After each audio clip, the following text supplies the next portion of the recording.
जब आर्टिकल 370 को समाप्त करने की बात आई थी, तब भी कांग्रेस, नेशनल कॉन्फ्रेंस, पीडीपी यही धमकी देती थी कि खून बह जाएगा।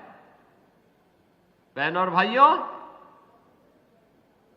आज साबित हो चुका है, जम्मू कश्मीर 370 को समाप्त करने का समर्थन करता है और विकास की मुख्य धारा के साथ जुड़ने के लिए जिन लोगों ने 70 वर्षों तक यहां पे भ्रष्टाचार फैलाया, अराजकता फैलाई, गुंडागिर्दी फैलाई, पलायन करने के लिए मजबूर किया, हिंदुओं का कत्लेआम किया, जम्मू कश्मीर को आतंकवाद की भट्टी में झोंकने का कार्य किया था, वे विफल हुए। जम्मू कश्मीर की जनता जनार्दन सफल हुई जब विकास की प्रक्रिया के साथ, तेजी के साथ आज जम्मू कश्मीर राज्य आगे बढ़ रहा है। बहनों और भाइयों, कांग्रेस हो या नेशनल कॉन्फ्रेंस या पीडीपी, इन्होंने देश को विभाजन का दंश दिया, इन्होंने पलायन का दंश दिया,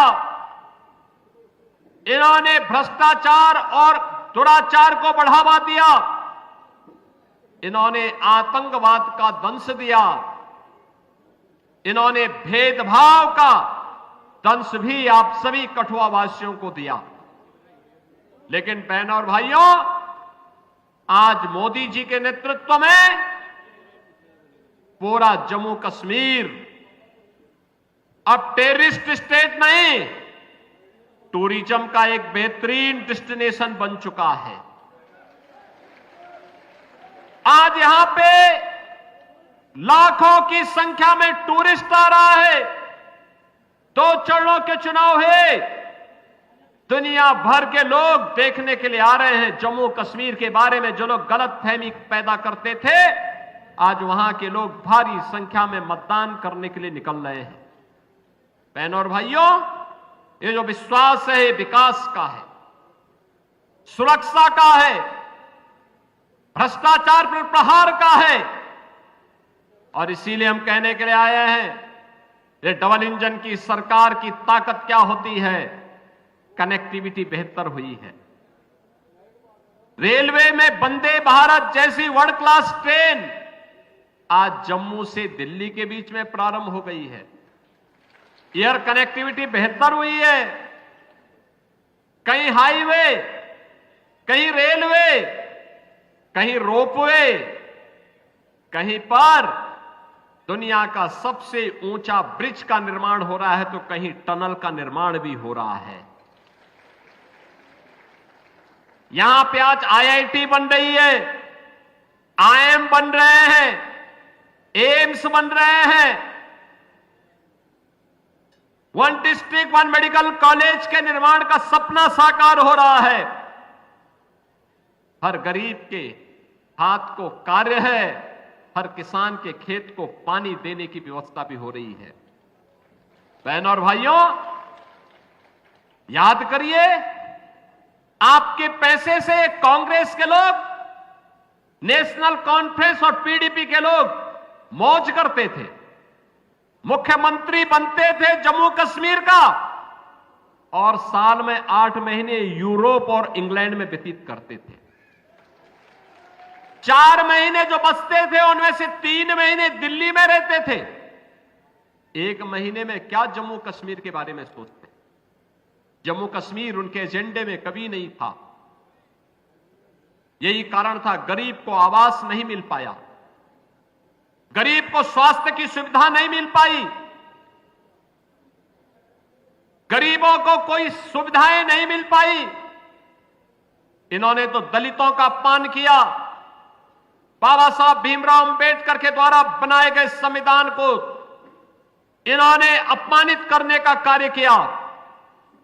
इन लोगों ने आरक्षण के नियमों की ध्वजियां उड़ा करके उसे अपना जन्मसिद्ध अधिकार समझ लिया था कि यहां पे दलितों के लिए, यहां पर पहाड़ियों के लिए, यहां पे गुर्जरों के लिए, यहां पर बकरवालों के लिए कोई आरक्षण नहीं होना चाहिए। यही कांग्रेस, एनसी और पीडीपी करती रही।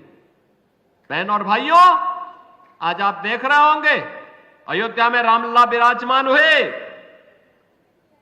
तो अयोध्या का इंटरनेशनल एयरपोर्ट का निर्माण भी अयोध्या में हुआ और इंटरनेशनल एयरपोर्ट का नामकरण महर्षि वाल्मीकि के नाम पर किया गया। यह है भारतीय जनता पार्टी और मोदी जी का विजन। मैं आज आप सबसे यही कहने के लिए आया हूं, बहन और भाइयों, ये कांग्रेस और एनसी या फिर पीडीपी जो कहती है कि सत्ता में आए तो ये कहते हैं कि सत्ता में आए तो 370 को फिर से बहाल करेंगे। यानी 370 को बहाल करने का मतलब जम्मू कश्मीर को फिर से आतंकवाद की भट्टी में झोंकना। क्या जम्मू कश्मीर की जनता या कठुआ की जनता इसको स्वीकार करेगी? क्या आप इसको स्वीकार करेंगे? क्या यहां के नौजवानों के भविष्य के साथ खिलवाड़ होने देंगे? क्या यहां की बहनों की सम्मान के विरुद्ध कोई आचरण किसी राजनीतिक दल को करने देंगे? बहन और भाइयों, डबल इंजन की सरकार डबल स्पीड के साथ, विकास के साथ जुड़ रही है। आज पूरे भारत के अंदर आप देख रहे होंगे 80 करोड़ लोग फ्री में राशन की सुविधा का लाभ प्राप्त कर रहे हैं। 60 करोड़ लोग 5 लाख रुपए सालाना आयुष्मान भारत की सुविधा का लाभ प्राप्त कर रहे हैं। 12 करोड़ गरीबों के घर में शौचालय बन गए हैं। बहनों और भाइयों, 12 करोड़ किसानों को किसान सम्मान निधि का लाभ प्राप्त हो रहा है। यही नहीं, 4 करोड़ गरीबों के आवास बन गए हैं। 10 करोड़ घरों में उज्ज्वला योजना के कनेक्शन पहुंच गए हैं। सबका साथ और सबके विकास के साथ साथ मोदी जी ने सबको आज सुरक्षा भी प्रदान की है। लेकिन अगर कोई पाकिस्तान की सह पर, अब कोई पाकिस्तान की सह पर भारत के अंदर आतंकवाद की नर्सरी को फैलाने का कार्य करेगा तो उसके लिए दो टूक जवाब भी है कि अगर आतंकवाद फैलाओगे तो न तो ढकने के लिए कफन का कपड़ा मिलेगा और न दफन करने के लिए 2 गज जमीन ही नसीब हो पाएगी। बहनों और भाइयों, भारतीय जनता पार्टी बहुत मजबूती के साथ कहती है कि हमें विकास, सुरक्षा और सुशासन के लिए जम्मू कश्मीर में भाजपा चाहिए। भारतीय जनता पार्टी का यह संकल्प बिना सिंध के हिंद कहां है, रावी बिन पंजाब नहीं।